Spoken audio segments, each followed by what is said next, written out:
Quelle est la place des femmes dans le sport? Quelle est la situation sur le terrain? Comment les femmes impliquées dans les affaires du sport le vivent-elles?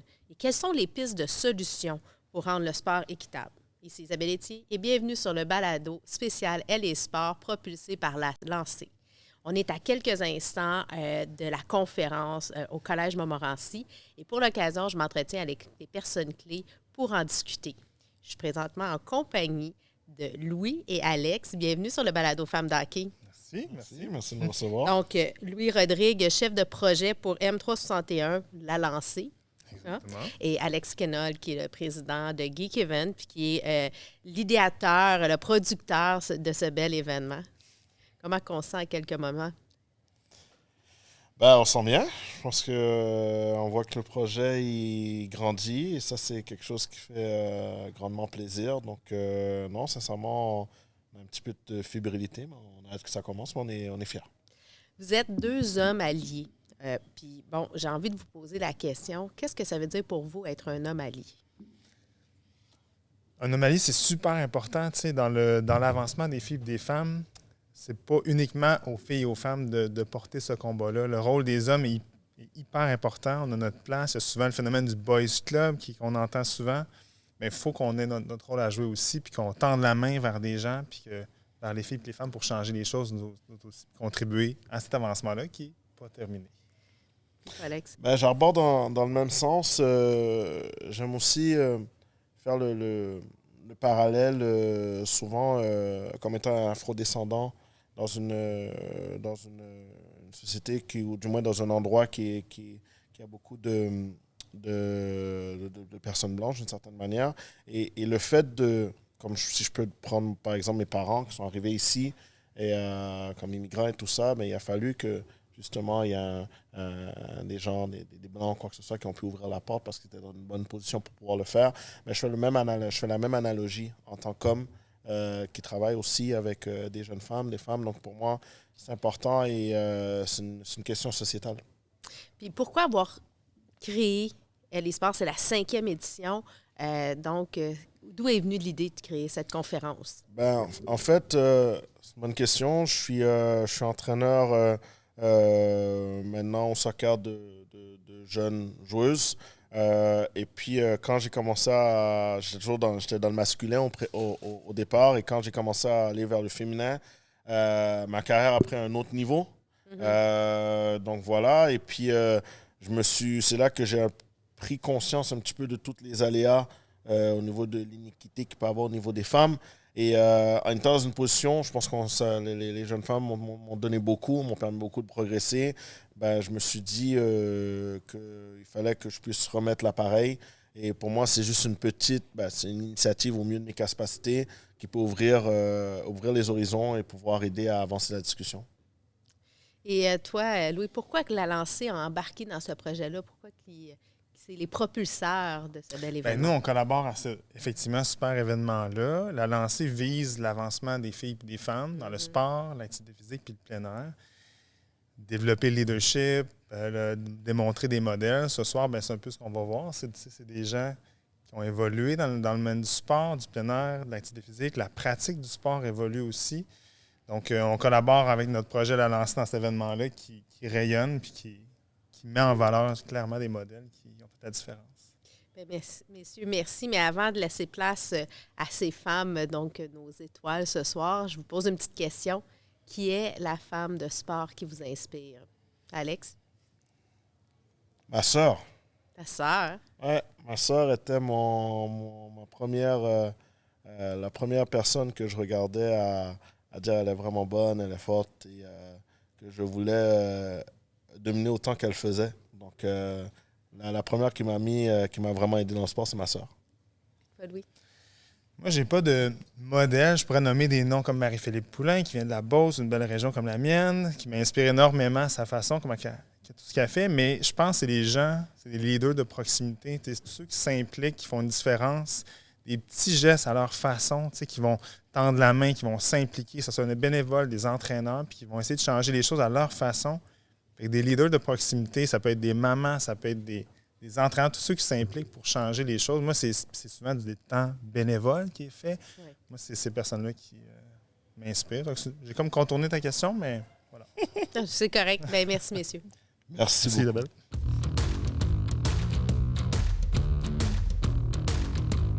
Bonjour, je m'appelle Isabelle Tifo, avocate et associée chez PFD Avocats et je suis la présidente d'honneur de la 5e édition d'Elle et Sport. Je suis Claudine Douville, commentatrice de sport à RDS. Nadège Akams, entraîneur de soccer féminin à l'Université de Montréal. Je suis France Taillon, je suis orthophoniste et je suis la mère de Mathieu et Pierre-Olivier Joseph, qui sont des joueurs dans la Ligue nationale de hockey. Bonjour, mon nom est Karina Naïm et je suis directrice générale de l'entreprise Sportira. On spécialise dans les uniformes d'équipes personnalisées, ainsi que Athlon Combine, où est-ce qu'on offre des tests pour tous nos jeunes athlètes. Commençons avec une grande question. Qui est la femme de sport qui t'inspire? La femme de sport est maintenant administratrice, Manon Simard. Manon Simard. Oui, parce que moi, je la connais depuis que je suis toute jeune, puis je suis athlète. Et je trouve c'est une femme très courageuse, ambitieuse, puis qui n'a pas peur d'ouvrir des portes. Puis je trouve que c'est une femme très inspirante. Peux-tu nous expliquer un peu plus ce que Manon Simard fait? Manon Simard, à la base, elle était athlète, une nageuse. Je pense qu'elle a fait les Jeux olympiques. Puis par la suite, elle a pris le programme des Carabins de l'Université de Montréal, qu'elle a amené de rien à un des programmes les plus compétitifs au pays et les plus reconnus au pays. Tout ça en ouvrant des portes, comme je dis, en se battant parce qu'elle croyait en fait à ce qu'elle faisait, puis voilà. Je peux-tu y aller pour un duo de sœurs? Ben, tu peux bien. Ben, j'y vais pour les sœurs Williams. Ah, ben oui. Écoute, c'est la synergie de la fratrie, là, évidemment, ça m'interpelle, mais des athlètes absolument exceptionnels avec un parcours euphorique, là, vraiment, de grandes championnes. Ouais. Je vais aller Marie-Philippe Poulain. Elle également, je l'ai rencontrée, mais je pense qu'elle continue à faire tomber des murailles, puis vraiment aller de l'avant, puis repousser les limites, puis d'entreprendre des nouvelles choses, surtout avec la Ligue de hockey qui vient d'être instaurée. Donc, ouais.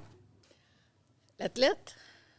Femme de sport, tu peux le prendre au sens de l'athlète, Écoute, animatrice dans le milieu des mon affaires. idole, moi, c'était Nancy Green. Ah, ben oui. Écoute, Nancy Green, je suis une skieuse dans l'âme depuis que je suis toute petite. C'est mon sport de prédilection. Alors, c'était mon idole, Nancy Green. Je voulais être Nancy Green.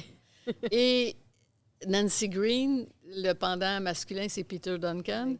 Alors, quand j'ai eu l'occasion de rencontrer Peter, qui est adorable, de faire du ski avec Peter Duncan, écoute, je devais me pincer moi-même en descendant. Je peux pas croire. Puis, il a connu Nancy Green. C'est...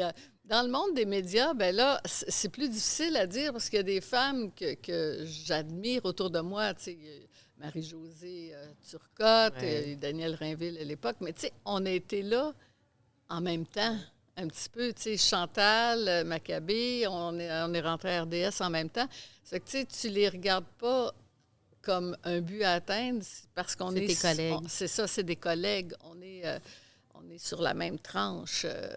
Alors, c'est... Mais dans les médias, bien, il y a des femmes journalistes que j'ai beaucoup admirées. Tu sais, Lise Payette, dans le temps, là, tu sais, quand sa facilité d'entrevue, sa main douce, tu sais, ou sa main de fer dans un gant de velours. Égalité ou équité? Équité. Simplement parce que la justice, dans n'importe quoi, pour moi, c'est la priorité. Ça ne me dérange pas de travailler pour ma place. Ça me fait plaisir de le faire. Je pense que dans n'importe quelle industrie, dans n'importe quel métier, on devrait être fier de travailler pour ce qu'on a. Mais j'aimerais commencer sur les mêmes avantages ou des avantages que quelqu'un d'autre pour que quand j'arrive plus haut, je sais que j'ai gagné fair and square. Je vais dire équité, parce que je pense que tout le monde doit avoir les mêmes outils pour partir. Après ça, si chaque personne arrive à un point différent, puis que c'est inégal, je pense que l'important, c'est que tout le monde ait les mêmes outils pour se lancer de l'avant. Équité. Équité parce que, en fait, je pense que, comme je l'ai dit un tout petit peu tantôt, je sais pas trop, je pense qu'on a les filles et les gars à talent égal, je pense, ou à compétence égale, ou peu importe, on devrait avoir les mêmes chances. Je travaille comme orthophoniste, hein? Alors l'égalité, tout le monde ne part pas du même point, je dois dire, assurément. Alors j'y vais pour équité. Équité parce que ça permet d'assouplir certaines différences pour faire en sorte qu'on puisse donner les mêmes chances, mais donner les mêmes chances, ça veut pas dire partir tous du même point de départ.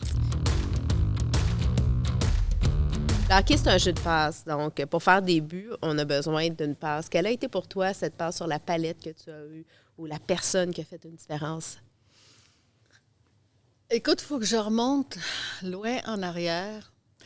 Je vais dire Jean-Paul Champagne, qui est décédé aujourd'hui et qui était le grand patron de TVSQ, qui était l'ancêtre de RDS, qui était une station câblée. La télévision des sports au Québec. C'est ce que voulait dire TVSQ. Et qui a eu confiance en moi. Il n'y avait pas de femme là, qui faisait de la description, qui était journaliste en sport ou reporter ou commentatrice ou peu importe. Et lui a parti l'entreprise avec 3 personnes. Il y avait Francis Millien, Hugues de Roussan, qui est à Radio-Canada, qui a fait carrière à la radio par la suite, et moi. Et dès le départ, il y a eu confiance en moi. Et je me souviens qu'une journée, on était au PEPS de l'Université Laval, et là, il a décidé que pour la première fois dans l'histoire des médias, il y aurait une femme qui décrirait. C'est de la natation. ma première description, ça a été des courses de natation. Et j'étais avec Edgar Théoret, lui aussi décédé aujourd'hui, qui a été à l'origine du Panthéon des sports du Québec. Ça avait été absolument extraordinaire, mais je sentais là, qu'il y avait une pression parce que lui, il était tellement fier de dire ça. Ça va être la première fois qu'il va y avoir une femme qui va décrire un sport, pas faire des entrevues, pas animer, pas faire la description. Alors, je pense que cette confiance-là qu'il y a eu en moi, probablement que ça m'a guidée, peut-être inconsciemment, parce que j'ai jamais vraiment repensé à ce moment-là. Et quand je savais que cette question-là allait venir, tu te mets à réfléchir, puis je dis, ben oui, c'est Jean-Paul Champagne. Ma mère, je pense, parce qu'elle a toujours travaillé très fort toute sa vie. Elle a toujours voulu... elle a surmonté beaucoup d'épreuves, puis elle a tout le temps eu une bonne attitude, une bonne humeur. Donc, je pense que c'est elle qui m'a donné la force d'entreprendre des études, de me dépasser, de jamais abandonner quand ça allait moins bien dans un examen. Donc, je pense que ma mère, ça serait la femme... pas une grande sportive, mais... la femme qui m'a aidée qui m'a fait une passe à palette. La personne qui a fait la différence, c'est mon ancien entraîneur universitaire, M. Kevin McConnell. Déjà dans la façon dont il m'a encadré et le moment où il m'a appelé à joindre le staff de soccer féminin de l'université. C'était un grand mentor. Karina, comment le sport a un impact dans ta vie professionnelle et personnelle? Alors, le sport a toujours fait partie de notre vie. Ma famille a toujours été dans l'impression à un niveau licencié. Alors, quand on était jeunes, c'était les Canadiens de Montréal, les équipes de baseball, de soccer, de hockey. Alors, on était 4 filles à la maison, mais on écoutait toujours les sports. Puis, on savait, éventuellement, on a su que c'est pour savoir s'il y avait de la business ou non. Alors, on a toujours grandi dans une maison de sport. Au niveau personnel, ça m'a donné mes meilleurs amis. Puis ça m'a donné un sentiment de travail d'équipe.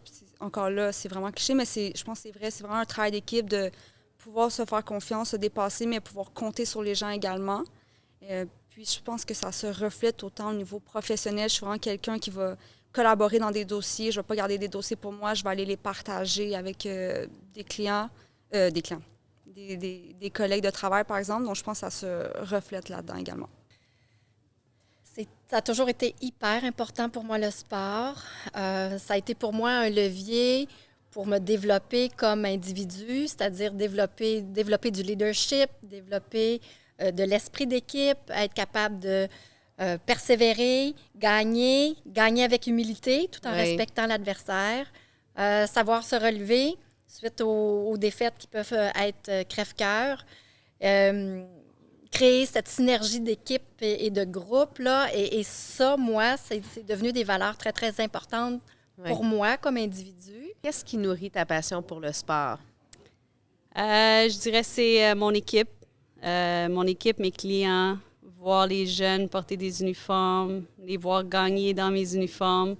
On est vraiment une entreprise familiale, c'est communauté, voir les coachs qui travaillent, qui poussent pour leurs athlètes. Mais mon équipe personnelle, ça fait longtemps qu'on est tous ensemble, puis c'est vraiment une extension de ma famille. Si je te donnais un super pouvoir, ça serait lequel et pourquoi?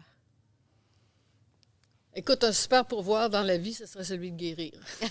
Ça, j'ai toujours pensé à ça. Très pratique aussi dans le sport. Exact. Quelqu'un qui a de la misère, tu passes à côté, une petite tape dans le dos, voilà, c'est fini. C'est vraiment un super pouvoir que j'aimerais avoir. Sinon, écoute, être omniscient, savoir comment prédire, comment voir ce qui s'en vient. Je dis ça, puis en même temps, je me dis non, parce que c'est pas intéressant si tu connais déjà la fin. Parce que c'est une des raisons pour lesquelles aussi j'ai toujours adoré mon métier, c'est que je disais toujours, écoute, un match de soccer, si je le décrivais pas, je le regarderais chez nous de toute façon, autant le faire. Parce que t'as ce renouvellement-là tout le temps, c'est loin de la routine. Alors, finalement, non, j'aimerais pas ça être omniscient. Je sais pas comment le dire, mais Décris-le. c'est avec les jeunes avec lesquels je travaille, que ce soit à l'école ou au niveau sportif, c'est de semer cette confiance d'emblée à chacun d'entre eux, puis de ne pas être la marchande de confiance. Fait que ça serait ça. Je te donne l'occasion de rencontrer une personnalité sportive du passé, du présent ou du futur. Ça serait qui et pourquoi? Ça aussi, j'ai réfléchi longtemps. Je vais dire, pour pas sembler cliché, mais je vais dire Maurice Richard. Juste parce que aussi j'ai eu la chance de rencontrer Guy Lafleur. Donc, Maurice Richard, puis je pense que c'est peut-être une déformation professionnelle étant avocate.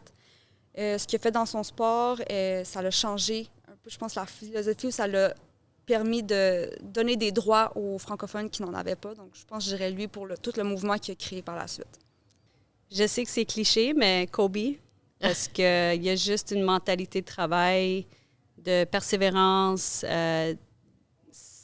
J'ai jamais vu un autre athlète comme ça. Je regarde beaucoup ses vidéos. La façon qu'il parle est toujours calme, il est toujours en contrôle. Et puis, c'est quelqu'un que j'ai toujours suivi. Et puis, c'est sûr que ça serait ma personne. Est-ce qu'il y a des enjeux physiologiques à entraîner des filles versus des garçons? Certes, mais idéalement, on va entraîner un athlète comme un athlète. OK. On veut essayer de faire le moins possible de différenciation, mais sûr qu'il faut tenir compte de certains enjeux. Peut-être une fille au niveau de la grandeur, la corpulence. Il faut parfois tenir compte de ça, mais idéalement, un athlète, on veut traiter les athlètes de la même façon. Tu es une maman de hockey, une hockey mom. Tu as 2 garçons dans la Ligue nationale, mais qui ont joué au hockey. Comment tu as concilié, toi, ton propre sport avec le sport de tes garçons? Le mien? Bien, honnêtement, évidemment, j'étais là à chacune des parties, des matchs, des tournois, mais je ne manquais pas l'occasion de aussi leur donner le modèle, puis de profiter pour moi aussi, d'aller faire du sport pendant leur pratique. Alors, je me disais, je sais qu'ils sont dans un environnement positif et sain. Ils sont entourés de coachs que je connais, en qui j'ai confiance. Il y a des parents qui sont sur place. Bien, moi, je vais aller jogger. Moi, je vais aller jouer au volleyball avec mon frère. Moi, je vais aller... Et donc, ma pratique de sport est passée par ces moments-là parce qu'il faut les trouver quand on est jeune mère. Hein? Claudine, comment décrirais-tu l'évolution de la place des femmes dans les médias et dans ton métier? Je dirais très lente. Oui. Il y en a une parce qu'il y a quand même beaucoup de femmes, beaucoup plus de femmes qu'il y en avait à l'époque où moi j'ai commencé, où il n'y en avait pas, tout simplement. Oui. On était quelques-unes, mais c'était éparpillé, ça et là, puis c'était encore anecdotique. Maintenant, il y en a plus, mais je dirais qu'il devrait y en avoir encore plus que ça. Il y a, pendant une certaine période, il y en a beaucoup qui sont passés et peu qui sont restés. C'est vrai. C'est pas nécessairement un métier facile parce que tu fais du sport. Du sport en direct, c'est donc le soir, les fins de semaine. C'est un peu plus compliqué. Et c'est pas toutes les filles qui étaient là pour les bonnes raisons.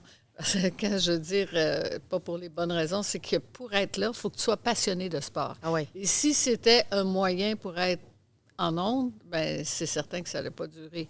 Tu n'allais pas survivre à ce rythme-là, à cette pression-là aussi, parce que les filles dans le sport, il y a quelques années, c'est peut-être un petit peu moins ça aujourd'hui, parce que l'œil du public s'est un peu habitué à voir des femmes maintenant, et je pense qu'elles sont prises plus à leur juste valeur.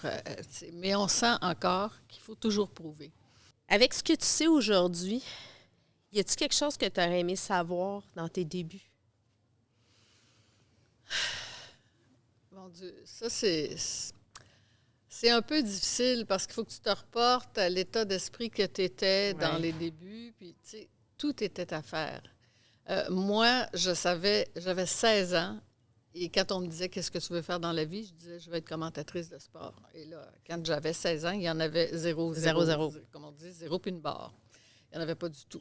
Alors, à partir du moment où j'ai décidé que je voulais faire ça, que les portes sont ouvertes grâce à Jean-Paul, c'était une annonce dans le journal, le croirais-tu, « Cherche commentateur de sport ». C'était répondu une annonce et j'ai répondu à ça. Et ça m'a mené là où ça a été le début, finalement. Alors, est-ce que...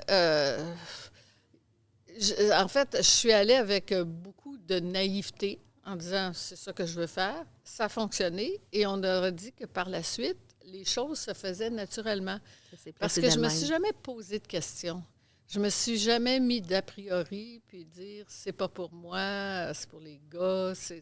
Ça, je me suis jamais barré moi-même la porte. OK, ça c'est bon. Puis c'est souvent le conseil que je vais donner à des plus jeunes. Tu sais, la porte, là, si tu ne vas pas la tester, tu ne sauras jamais si elle est barrée ou pas. Il faut commencer par y aller. Puis c'est un peu ce que j'ai fait. Et par la suite, les choses, c'est bon, il y a toujours un facteur chance un petit peu. Moi, je pense qu'on fait aussi sa chance, mais quand même d'être là au bon moment, puis d'avoir les bonnes réactions, puis de fonctionner... de fonctionner là-dedans et d'aller se chercher les outils dont on a besoin aussi. C'était tellement intéressant de m'entretenir avec ces femmes à des parcours complètement différents, mais tout aussi inspirants. Chacune ont leur histoire, ont leur parcours dans le sport. Et je vous invite à suivre la lancée pour aller voir plein d'informations, des données. Elles sont toujours sur le terrain pour nous faire penser à la place des femmes dans le sport.